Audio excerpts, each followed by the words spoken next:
So a final hand from that Friday session that was relatively big. In poker, I think there's a high level of confirmation bias. What confirmation bias is it's basically an unwillingness to change your beliefs based on information that's given to you. Basically, what I'm trying to say is that if you have a strong hand and you haven't had a hand in a long time and you like the hand emotionally, just love it, you will find reasons to play it even when the odds, the math, actions beforehand give you evidence that you really shouldn't.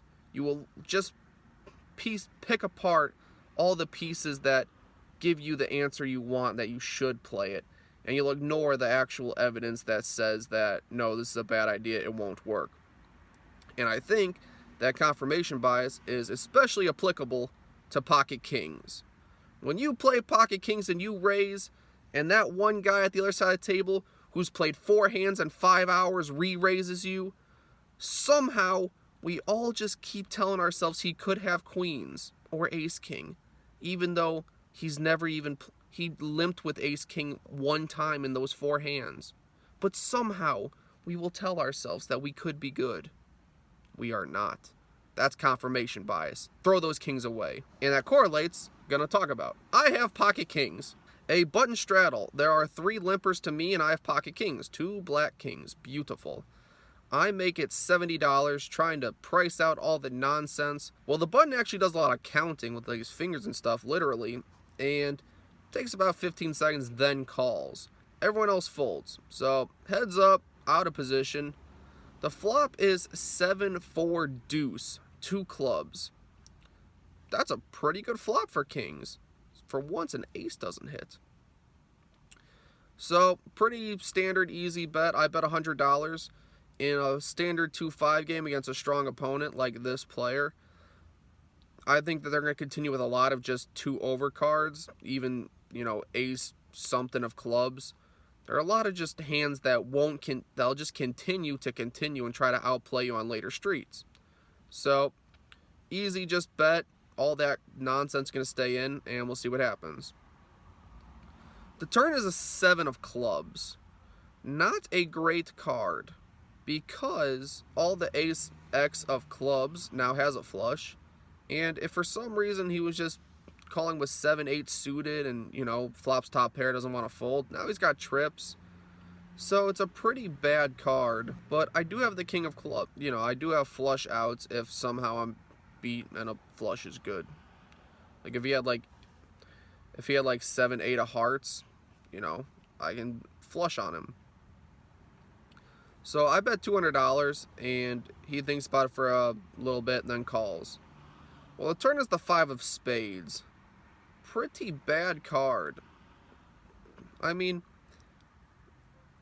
5-6 is a hand that might have stayed the whole time and does not get there, but it just doesn't help me, shouldn't help him.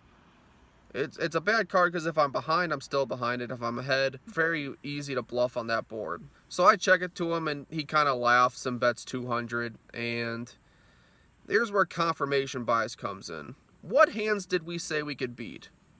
Ace X of clubs. Well, clubs got there. Maybe 7-8. Well, 7 is now trips. Is he trying to, what could I beat? Queens would re-raise, 8s that are just in bizarro land. Anyway, so as we've established, I can beat nothing and I hate money. So I threw $200 into the middle. Idea. Why don't you give me half the money you were gonna bet? Then we'll go out back, I'll kick you in the nuts, and we'll call it a day. And he shows pocket 4s. Don't know how much I gotta put in there to get pocket 4s to fold. I'm not too upset with that hand because I think that I make money long term. I think I sized at a point where pocket 4s are losing long term. They got there this time, so it's unlucky, but I really can't complain. I built my entire bankroll flopping sets against overpairs and all that kind of stuff, so I'm glad I did not push it too hard because I could have lost more, I think, with kings on a deuce 4-7 board, but that made that Friday not as great. Bought in the game for 800, built it up to 2400, largely due to that little more than a full double up hand, and then two pretty strong mistakes cost me and put me back down to leaving plus $43. Alright, so the next day is Saturday, and we head back. We're ready to play again. $43 is good money. We want to get another $43. Sounds good. Well, early in the session, I look down at ace 3 of spades in the big blind. 3 limpers to me, and this could be a raise, but I think it plays better in a limped pot because you have a higher chance of flush over flushing someone. That's where you're also going to make a lot of money. Get like 9, 10 of spades, 3 spades on board, golden. All the aces better than ace 3 are going to call anyway. If you flop an ace, now you've inflated the pot, and you have a top pair, and you have more difficult decisions. So we'll check. Well, the flop is ace, deuce, ace. That's a good flop for me.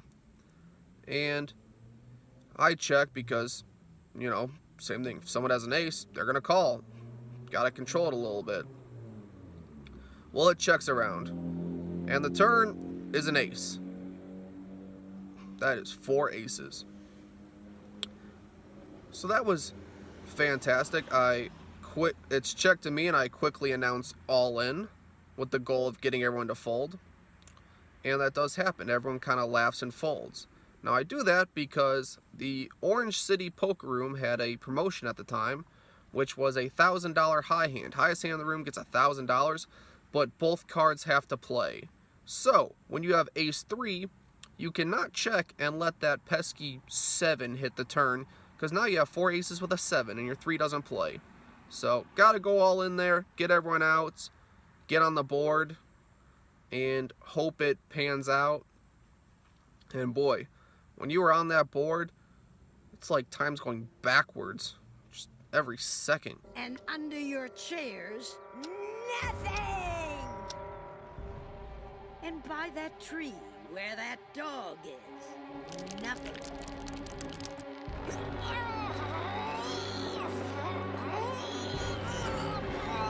Every time someone yells buy-in, you think they said high hand. No, you didn't. But luckily for us, it held up, and we were given $1,000. So, awesome promotion. Thank you.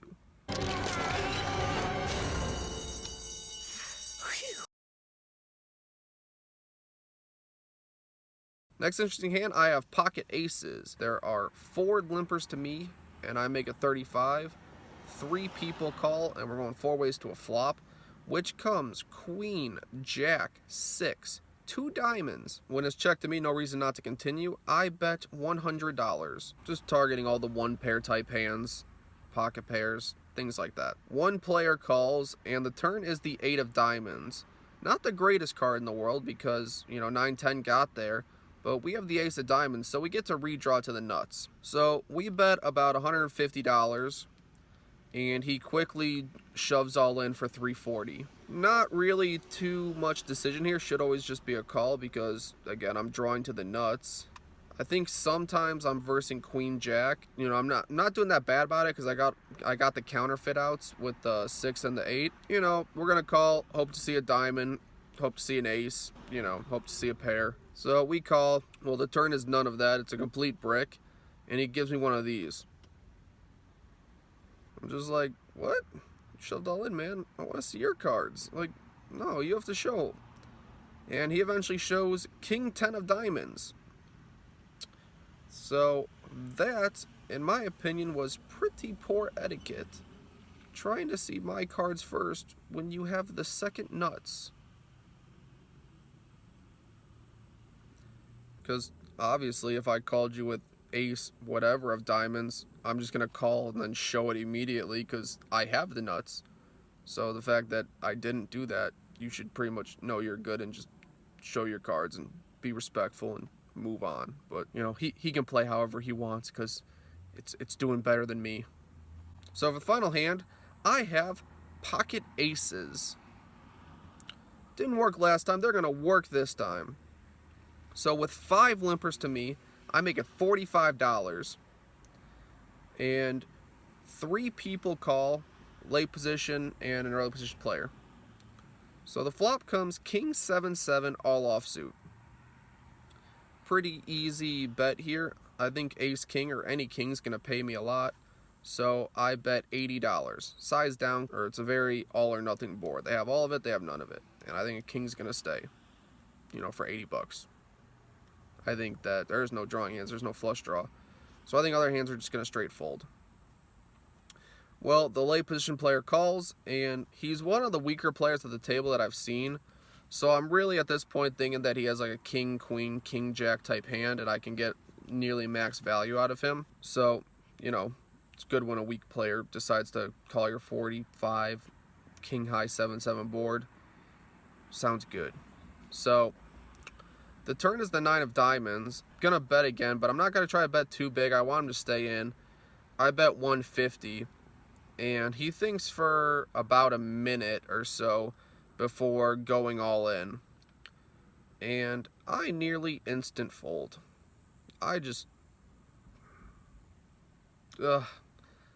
When the weakest player at the table just jams on you, it's gross.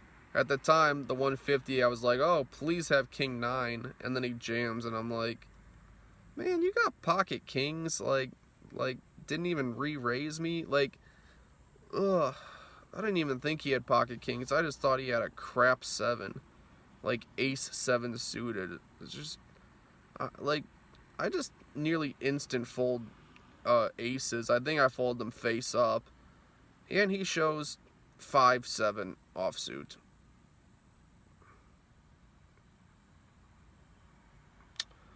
It's the day of not being able to price out hands. That was the day. So after that hand, pretty unhappy. So I leave shortly after that. Luckily, thanks to Orange City's high hand bonus, I left with $103 more than I entered in, which is sad when, it was $1,000. But luckily, they covered my losses. Instead of leaving $897 down, it is a much better feeling to leave with a little extra. Poker's a game. We go to have fun. Got to talk to a lot of people. Great time, great atmosphere. Players are friendly, dealers are friendly. And I'll be there probably next weekend. Try to get back on a regular poker schedule. But if you liked the video, thanks for watching. Leave a comment on however you thought I played a hand. Well, thank you for watching. There will be more coming soon.